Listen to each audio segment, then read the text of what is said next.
sind gerade hier in Vinewood, wie ihr seht. Geiles Künstlerviertel in Miami. Kennt der ein oder andere bestimmt. Und ja, jetzt zeige ich euch mal ein paar Einblicke.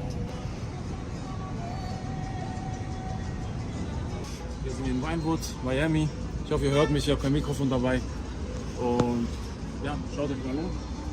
Wir laufen mal eine Runde und dann gucken wir mal, wie es hier aussieht. Es gibt ganz coole Bilder. Wie gesagt, in jeder Ecke geilste Kunstwerke. Echt fett, Mann. Ja, waren immer so. Ich war mal hier schon vor ein paar Jahren. Da war das nicht so fancy.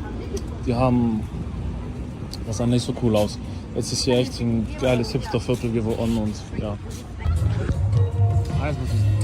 Eins muss ich sagen, hier gibt es echt krasse geile Läden, oder?